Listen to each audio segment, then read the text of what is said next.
Welcome to the podcast. If you'd like to listen to an ad-free version of this episode and all of our episodes, then search True Crime Today Premium Plus on Apple Podcasts and press subscribe. That's our premium channel where all of our ad-free and advanced episodes live, all in one place. True Crime Today Premium Plus. Search it on Apple Podcasts and press subscribe. Even try it for 3 days free. They thought they'd get away with it until now. This is Hidden Killers with Tony Bruschi, featuring retired FBI Special Agent Jennifer Coffindaffer. The trial of Richard Allen, the man accused of being the Delphi murderer, wrapping up this week, at least testimony wrapping up on the 7th of November.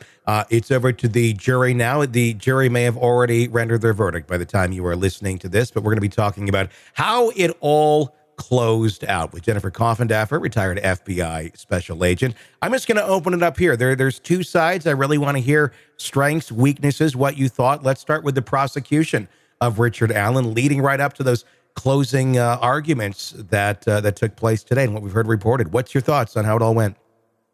I think the biggest disappointment in the prosecution's case, looking at it, was really just the lack of evidence. It's really stunning that this type of murder involving two females, involving clothes, being taken off, a body being reclothed, the use of possibly a box cutter or at least a sharp instrument, and yet no DNA.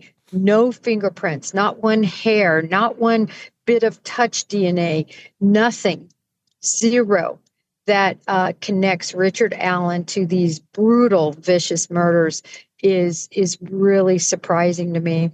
In addition, the cellular information, just absolutely a big zero. They have made a big point out of the fact that they collected approximately 20 cell phones of his and not the cell phone from 2017. But they didn't do anything to prove what happened to the phone in 2017. The bottom line is the phone that he had, he specifically gave to law enforcement at the time. It was recorded, the serial number, the details regarding that phone. Law enforcement did nothing to image it or to further investigate that phone, even though he gave it to the DNR individual. So you have kind of a goose egg there in terms of this 2017 phone. I do think it looks bad that it was missing, but did they do any investigation to find out, did he turn it in at that time to the carrier? Yeah. I didn't hear anything that was very specific on the investigation done as to where the phone was. We heard a lot of claims made in this from the prosecution, and then exactly like that, just kind of no follow-up or any context to it. Like, he didn't have the phone anymore. Most people probably don't have their phones from that time, but they did, in fact, have a chance to take a look at it back then. Another piece to this that I thought, excuse me, allergies are horrible right now, was the assumption here that his voice matched. One of the people who testified, I believe it was a trooper, correct, that said the voice matched. Didn't quantify that with any sort of like vocal recognition software or vocal matching. Just, yeah, it matches. Kind of, in my opinion, it matches. I was kind of shocked by that part, and just the way it was presented as if it were a true expert opinion, but it just seems like it was a guy that thought it sounded like him. Well, it's such a great point you bring up, and I'm going to go one step further. Yeah. The judge even allowed testimony as to what was said on the tape, and that is just wrong, in my opinion. The reason you have the tapes is for the jury, the triers of fact, to consider what was actually said, not for a police officer who could influence them. Mm-hmm. And then you have confirmation bias occur where this trooper says it, or this law enforcement officer says it. So now you have a law enforcement officer saying he thinks is his voice. how much have we really heard from Richard Allen? And anyway, it's totally unscientific. Yeah. I can tell you with the FBI, even though we had voice exemplars that we would send up to Quantico, Yeah. and I did it on multiple occasions, and always the report I got back, if it was a match, was something to the degree of, we can't not say it's him. Mm-hmm. Literally. That's what you get. You don't get that it is him. You just get, we can't say that it is not him. That's the best I could ever do. And so what we did to prove a true voice exemplar was we had people who were siblings, parents, best friends, ex-wives get on the stand and testify because, of course, they would have heard that person speak for years on end, and they can recognize the voice. They did not do this in this case, and I think it's because they couldn't find anybody with any experience or expertise to say that was Richard Allen's voice. I was just kind of shocked that it was even allowed in, just with no qualification to say that. I mean, it would be like, oh, there's blood there that matches his DNA. Like, how? I just know. It's like, no, you don't. You do not know. It was just kind of a stark statement to present to a jury as if it was some sort of expert testimony. Very bizarre. I totally agree with you. And it's like a handwriting person. Yeah. That isn't a handwriting person. It isn't a handwriting person. And you just say, see, the eye looks the same. Yeah. Oh, by the way, you've had absolutely zero training in that arena. Yeah. And, you haven't seen all of their handwriting. But yes, so I agree. There was a lot let in like that was just really opinions, not from experts. No DNA found at the scene. And as you were describing, just how bizarre that is with the amount of handling that seemed to have been done. Was there no DNA found at the scene because they didn't examine things thoroughly enough? Or was it for another reason?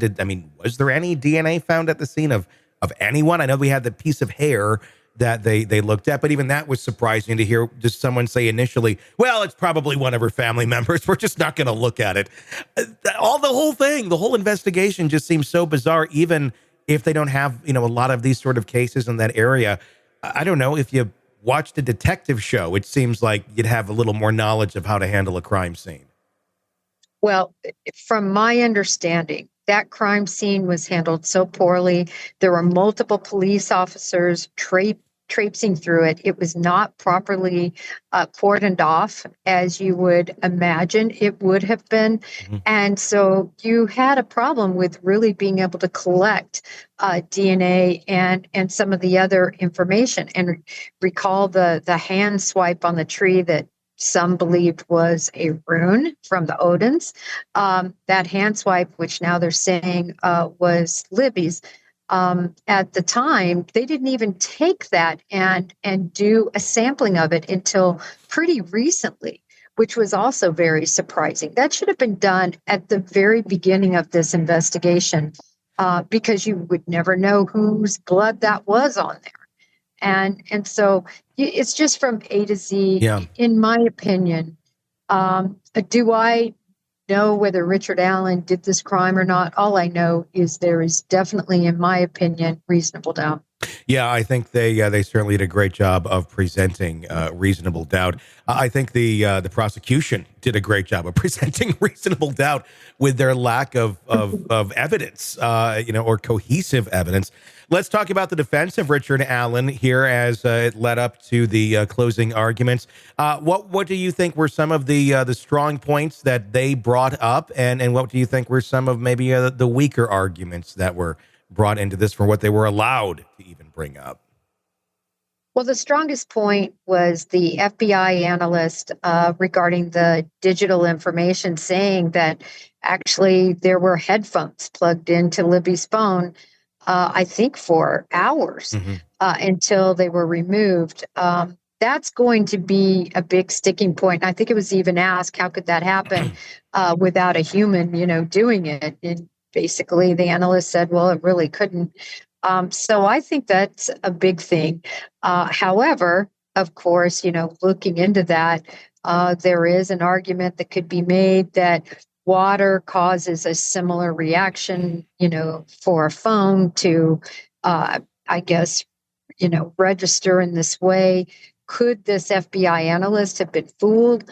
All I know is that the FBI analysts that I've worked with, this is what they do every minute of their day for years on end, and they are good at it. That this is their bailiwick, and so I would be surprised if they were fooled. But there's some confusion, of course, because this phone purportedly never moved. It was underneath Libby, so how could headphones have been plugged in? So I think they did a good job with that, and I don't think the prosecution came back and really tried to disprove that. I don't know what you could disprove. I mean, that's the interesting thing. And you actually had two analysts on that phone. The first one didn't even quite understand how the coding worked until the second analyst came in and said, this shows headphones were plugged in. That was kind of a late discovery. Again, another kind of was weird thing in this case where it's like, well, they didn't know what some of the code meant, so they just kind of left it, and then someone else discovers it later on. There's just a lot of things in this that don't seem to add up, and they're just obvious things of, if you don't know, figure it out. Ask. You had how many years to try and put some of these pieces together? It just makes you wonder. I mean, these are the things we're catching. How much was overlooked that never even made the light of day outside of the offices? No, I agree. There's just so much, and I thought, if I recall correctly, there were 71 other hairs that were never analyzed. And, they finally did do the analysis on the hair around the pinky finger that ended up being, I believe, the sister's hair. So at least, they did some analysis of that. But what about all the other analysis? I mean, you're looking at 7.5 years or so of investigation right in that realm. And this is all we've got. And then also, I was disappointed. I will say that the defense closed so early. I felt like I was wanting more from them. And then I was very disappointed that they did not do a motion to have the gun removed from evidence and that bullet so they could be examined by the tool marks expert and the medalist, because they both might have been, one was allowed, one wasn't, but it's not very moving, I don't think, when you're looking at a picture. You want them to do the analysis. And I think it came down to money. Judge Gold put them on the tightest money bar I have ever seen. You look at Brian Koberger, he's had 7 expert witnesses, and I've estimated around 30,000, 10 to 30,000 per witness. And the money and they haven't even started trial. We're just doing hearings. And yet they don't have, I think they awarded, it was so nominal what they awarded them to help in their defense, to get experts. Experts are expensive. Oh, yeah. They're that type of an expert is between $150 to $350 an hour. Other experts are between $250 and $800 an hour. And it takes hours to take a gun, go to a range, do all the shooting, or not a range, a laboratory, do all the shooting that's necessary to try to recreate those tool marks, the extractor and ejector marks. And the fact also that it was never retested is just so dropping the ball, and it's a man's life. Listen, if he's guilty, we all want him to rot. But I have such big misgivings on this case.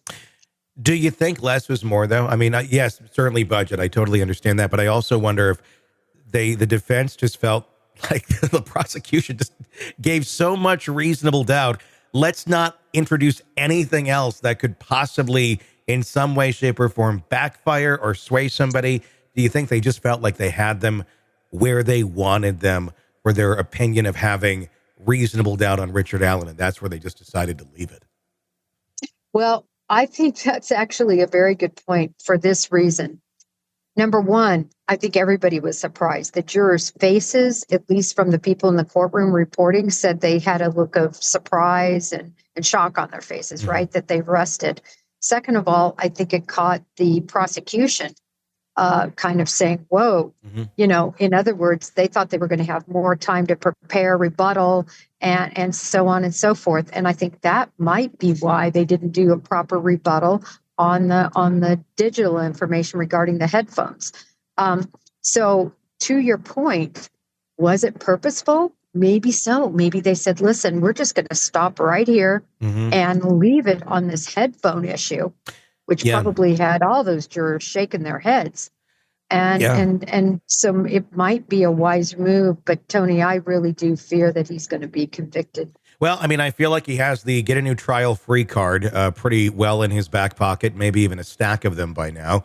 Obviously, it'll take more time. It'll certainly interrupt more of his life if he is innocent. And certainly even worse, the families who just still have to sit there and wait and wonder, is this our guy? Or are we going to keep going down this road? If there's a mistrial, for example, after someone that we really don't have a lot of solid evidence against, but there's a lot of other people here out in the ether that seem to have not been very thoroughly investigated. That's got to be such a hard question for those families tonight, as it is in the hands of the jury. They want justice, but I'm sure they want it for the right person to be going away too. Absolutely. And again, you know, the people who always get lost are the victims. You know, I actually yesterday just did a post on Abby and Libby and just what they were about. They played in the band. Abby played the saxophone. They loved volleyball. They swam. They loved the outdoors. They loved to vacation. They loved each other. And loved animals, and just all the little nuances and intricacies about these children who had their lives taken in such a horrible, horrible way. And remember, one of those children watched the other child get massacred. Yeah. So, you know, it's you know, just the humiliation of having to declothe, especially at that age, which is an age where you're so shy about your body typically. I mean, they were just so young. And so often, I think the true picture of the victim here gets lost, especially because at this point, people are wondering if Richard Allen is indeed a victim. But I think it's important to really focus also on these two young lives that were taken. The phone calls that were played in court and the confessions that were played and all the way back to the initial meetings with Richard Allen, with the investigators, where they kind of railroaded him to where he is today. How do you think that played? Was that a win for the prosecution to have all those? I did it, but they certainly didn't sound like the cognizant Richard Allen that they had heard in previous recordings. I mean, it clearly did not sound like the same person from every account that I've heard. I know that, you know, on paper that probably looked pretty good, all these confessions, but when it came to play with the jury, how do you think that played? Another big point of disappointment, at least for me. I was expecting to hear something like this. You know, I did it. I was out there. I had gotten wind that there were going to be two little girls there. I took my gun. I took and a description of the knife that was used or the box cutter, and I saw them, and I slowly, I want to hear that kind of detail. Whenever I've heard a confession, they are detailed. Yeah. The person has all this independent information that you never knew. For instance, something like if he would have said, and Abby started to run and I got out my gun and I said, if you run, I mean, the detail was so scant. Yeah. I felt like he did have a few details. He said, I fumbled with my gun or something. At one point he mentioned, and then he mentioned the van. But I don't know how much really to place on that van because, and I don't think the jury's ever going to know this, but I've seen two, and I have them in my possession. Two, I think one was a Reddit and one might have been a Facebook where they talk about the van. You know, on social media, people are talking about the van and because they were trying to figure out if that van might have been related to a subject at the time. And is that in discovery? Well, it should have been in discovery if it wasn't.